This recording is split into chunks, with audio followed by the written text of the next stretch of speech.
Here are two reasons you should stop overusing that in your writing.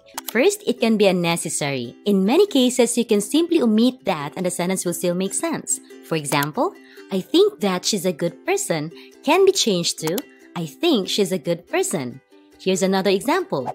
Leia realized that her parents are not getting any younger.